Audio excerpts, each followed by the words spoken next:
I've spent 50 years chasing a version of happiness that didn't exist, only to realize I was running away from the one person who had the answers. Today I'm sharing 5 reflections from 3 decades of getting it wrong, and the one ancient secret that finally set me free. Sometimes the modern pursuit of happiness is the ultimate trap. If you're tired of feeling restless, or like you're always one step away from the life you're supposed to have, this is for you. To understand why, we have to look at the first rule of eternal freedom. When you let your peace depend on things that keep changing, people's moods, life's ups and downs, money, jobs, relationships, you give those things power over you. And because you're always shifting, your peace will always shift with them. Decades ago, I didn't quite register this rule. Driven by a restless belief that happiness meant a perfect lifestyle, I packed my bags and left the life I'd always known. I wanted to support my family, upscale my life, and be the girl next door who made it. So when an opportunity in Europe knocked, this young naive nomad didn't hesitate. I landed in Frankfurt on a 2nd of December. I'd never experienced winter in my life. I vividly remember stepping off that plane, dressed in a long summer dress and open sandals, completely unprepared for the biting cold. And that physical freeze was just the beginning of a much deeper internal winter. In my determination to fit in, I tried to completely westernize myself. I tried to transform the girl from the hood into a happy-go-lucky European lady. But instead of finding the joy I crossed continents for, I found myself constantly struggling to fit into a mold that simply wasn't mine. I had changed my geography, yes, but the actors were still the same. Think about it. You leave your home heading toward the world calls an unaccomplished country. You arrive full of hope, only to find that the reality looks completely different. I never expected to see people begging on the streets of Europe. I'd never seen the raw reality of drug addiction or imagined how many people were left homeless in major European cities. Then came the crushing weight of bureaucracy, the harsh winters, and the steep language barriers, especially in Germany, where I ended up spending more than a decade. And on top of all that, you still carry the heavy weight of expectations from back home. Siblings, friends, and relatives are all looking to you to change their lives. The constant pressure of trying to survive, trying to fit in, and trying to impress across 2 different worlds, it can break you. For 15 years in Europe, I tried to control the timing of my success.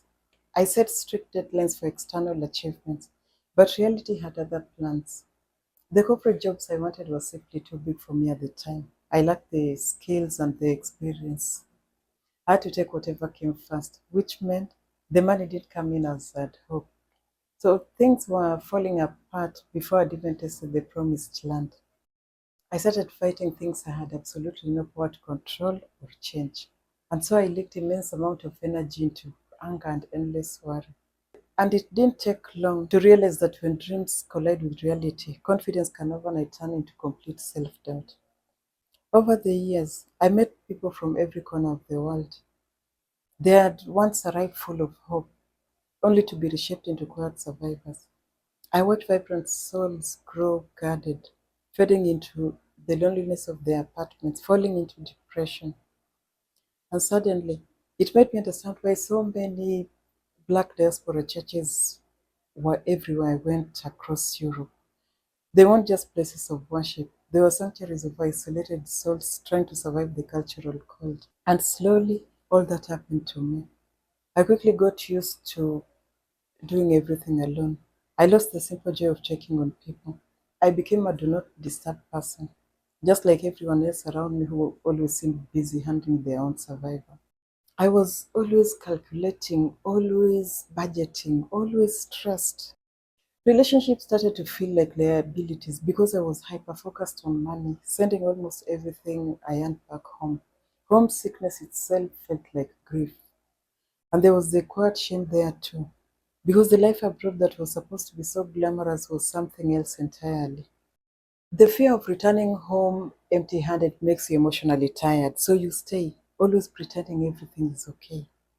When you hit that wall, when the illusion completely shatters, everyone has to find a way to survive the grief of their stolen expectations. It's a heartbreaking thing to witness Because over the years, I saw so much wasted talent.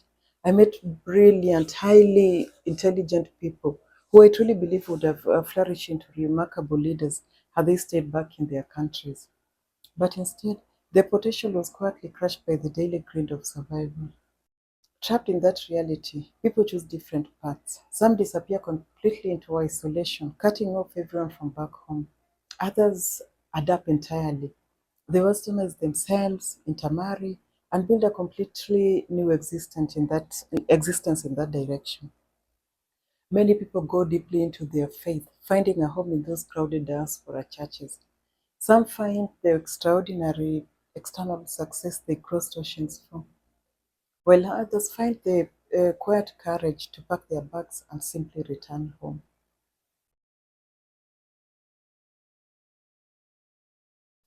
But many just wander in the middle, finding small, fulfilling purposes just to keep moving forward.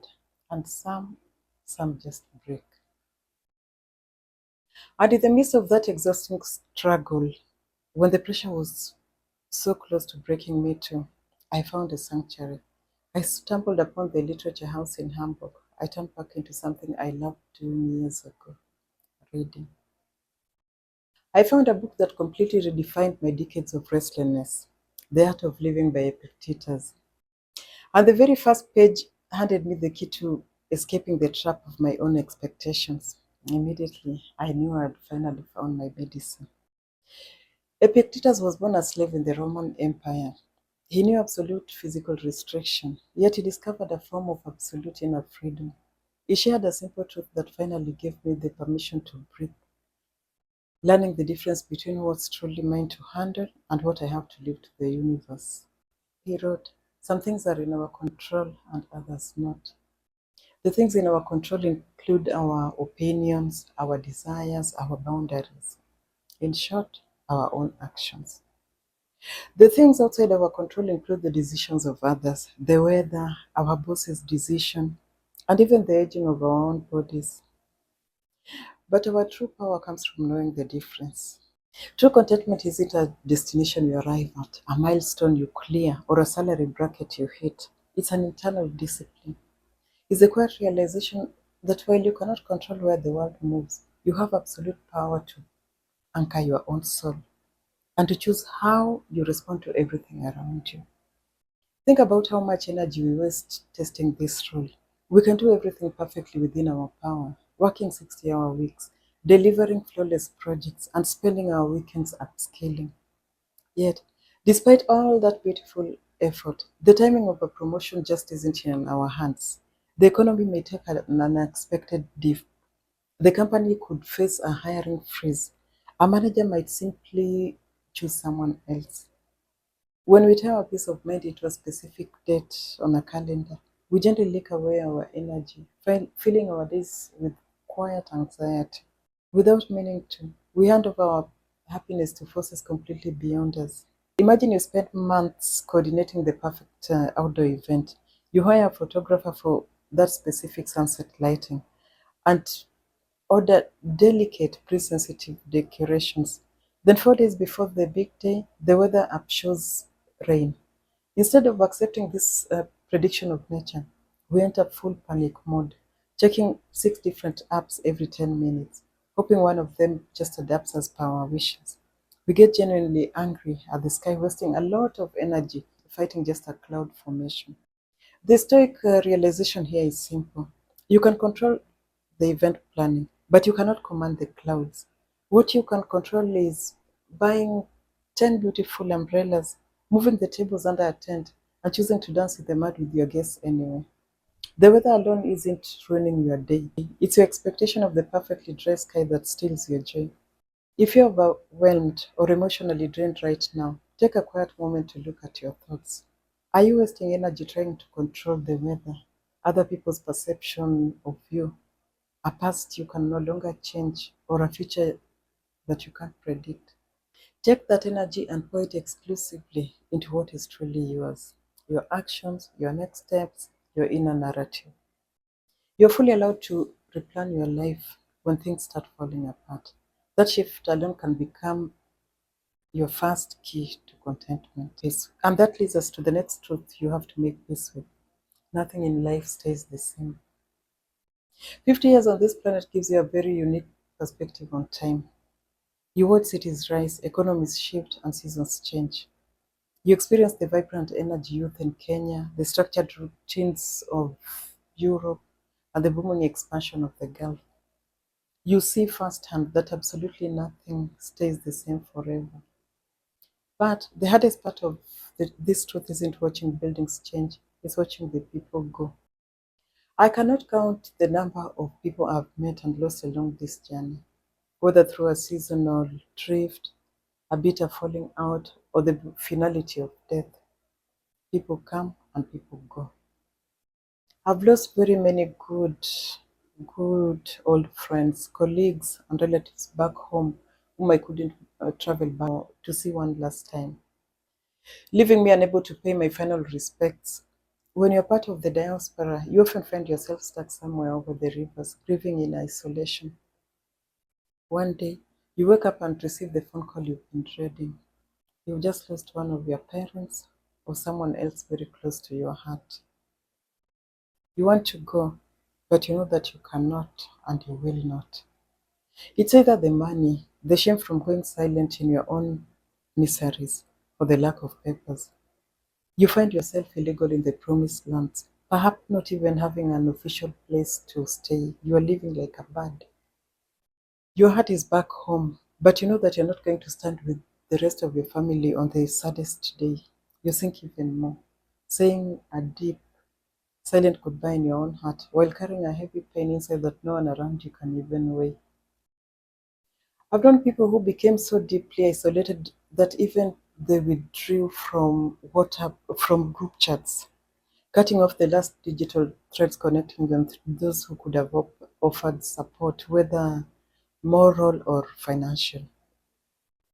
When you're hit by a tragedy like losing a next of kin, and you're standing in that place of utter darkness with no one to turn to, the mind can begin to fracture. The pressure becomes so unbearable, and some people find themselves slipping beyond what they can mentally carry. As for me, it's always heavy to look back over half a century and see the empty spaces left behind. So many people have already gone, some far too early. And when those beautiful memories cross our minds, that's when we feel the truth of those losses, how real they are, and how deeply they've shaped who we are today. While Stoicism teaches us to sort what is within our control, it doesn't ask us to hide from that grief or pretend it doesn't hurt. Instead, it gently flips our perspective. Epictetus gave a liberating mental shift for dealing with loss. He wrote, "Never say of anything, I have lost it, but only I have returned it." The Stoics reminds us that human beings are never our permanent possessions. They are merely on loan to us from the universe. We do not own our partners, our friends, or our parents. We are simply granted the absolute privilege of walking alongside them for a fleeting fragment of time.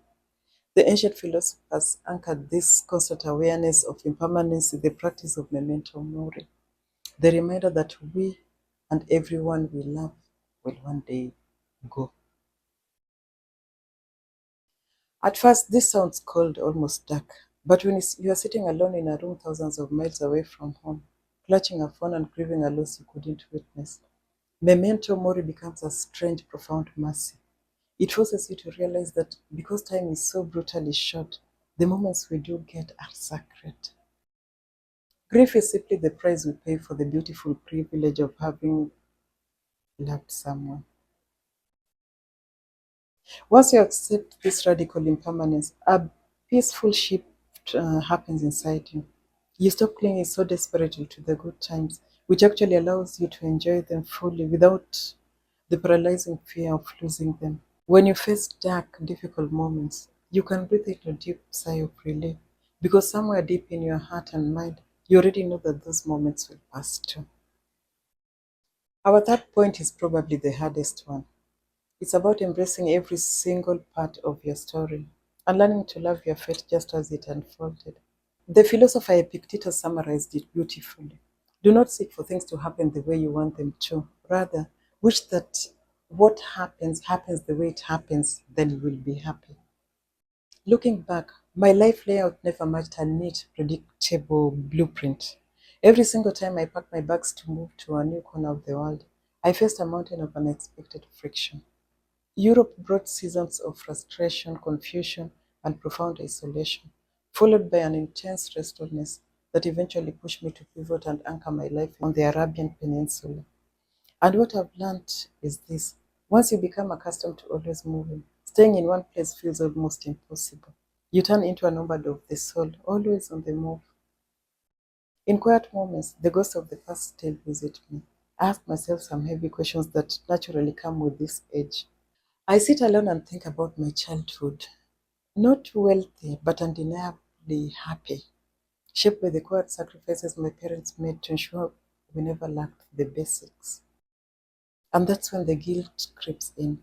I wonder if I should have just stayed, spent the precious time with them, given back instead of wandering the globe in search of better prospects. I wonder if I should have been there fully to raise my only child, to watch my grandchildren grow. The voice of self doubt whispers in the dark. What kind of a person have you become? A restless soul who could never sit still. And even though I know deep down that all those travels brought beautiful, life changing things into our world, the whispers are still there. They don't just vanish. My path didn't just twist across geographies, it twisted through connections too. It didn't include finding one lifelong love from the start. Instead, my journey brought me relationships of all kinds, good, mediocre, and bad. And each time a connection came to an end, whether it was a corporate job, a love that couldn't last, or intentionally cutting toxic people out of my life, I used to look back and wonder if it was just another wasted chapter. But looking backward with regret is just another way of fighting the present, wishing for a universe that no longer exists. It was during one of these heavy seasons of looking backward that I returned to the Roman Emperor Marcus Aurelius. I've read several translations of meditations over the years, but this Robin Waterfield's annotated edition, this particular one, allowed his meanings to pierce through my guilt in a way they hadn't before. In his journal, a private notebook he never intended anyone to read, the emperor speaks directly to the person drowning in regret. He reminds us that the friction we experience in life and the difficult connections we make are actually mirrors for our own character. So instead of seeing those moments as punishments, Marcus Aurelius shows us they reveal our growth, our weaknesses, our maturity, and our truth. A difficult partnership teaches you boundaries. A betrayal teaches you the power of letting go. And the pain of walking away teaches you self reliance. The ending of a relationship or a job isn't a roadblock to your happiness, it is the path. It is the exact tool designed to shape your soul and clarify who and what truly matters. Every painful exit is simply the universe clearing the room, making space for you to step into a truer version of yourself, one you can live peacefully with and one you can finally be proud of. When you shift from asking, why is this happening to me, to what am I actually learning from this? What is this teaching me? The restlessness ends. When you finally embrace Amor Fati, you stop viewing your past as a series of mistakes. You realize you didn't take the wrong path. The path you stepped into is your story. That path belongs to you. It's your own story. This brings us to the fourth reflection: the illusion of wealth and happiness. When I was moving across borders, I was a young woman running away from a life of lack, a lack I was fiercely determined to change. I still believed that happiness lived only in external abundance. I thought, if I can just land that next big contract, save a specific amount of money, buy that huge house, or live a high-end life, then I will finally belong to those who have made it.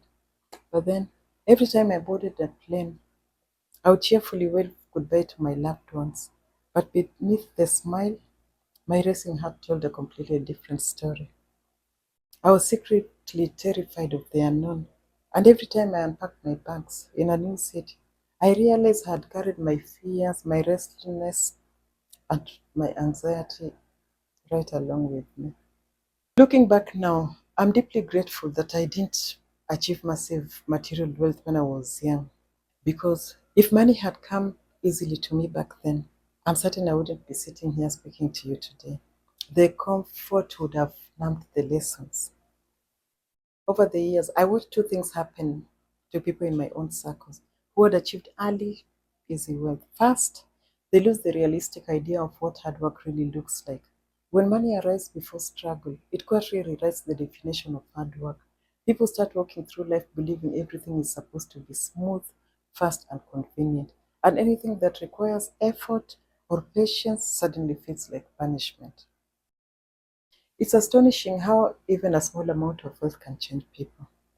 I saw how those who believed they had made it behaved worse than people with old money, showing off, living loudly, and looking down on those who were still climbing. Second, it builds a fragile identity. Early wealth quickly becomes a person's entire personality. Compliments, friendships, and opportunities all start getting filtered through money.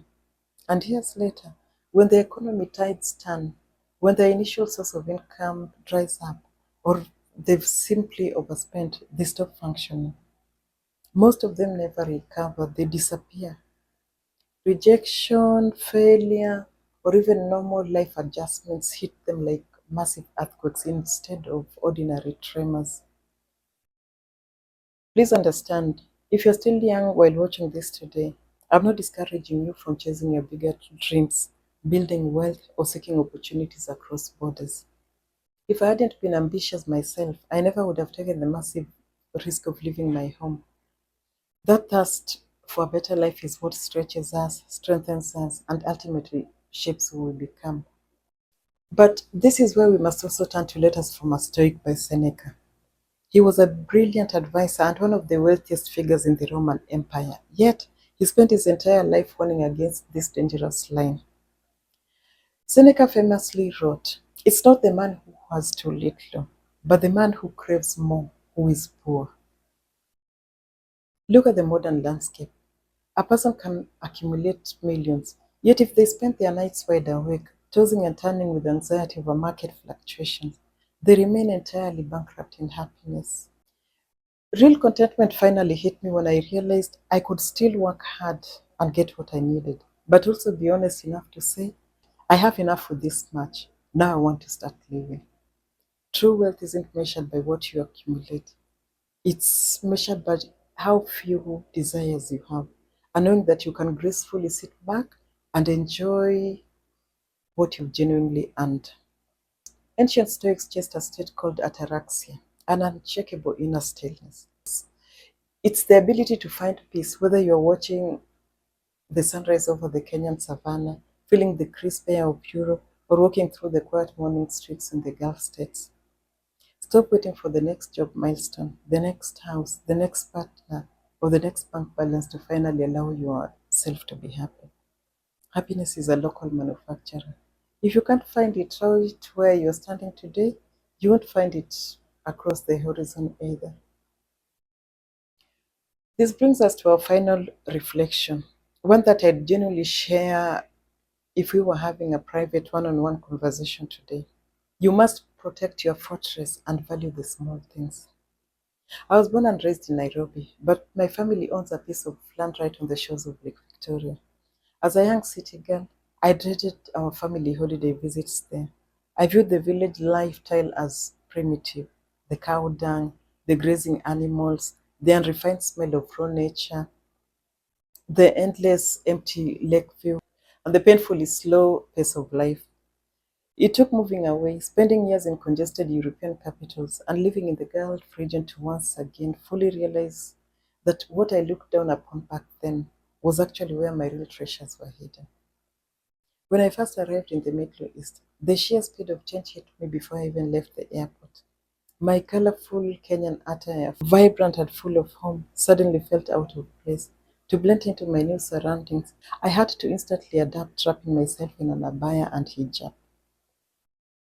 The pace was fast and intense, a massive contrast to Europe and Africa. I had to completely rewire my mind to a world where Fridays go dead silent for prayers, and the entire society resumes working on Sunday. It was a complete upside down rhythm for me. If you want a full video about life in the Gulf, the culture, the adjustments, my personal lessons, let me know in the comments. I'd love to share that part of my journey with you.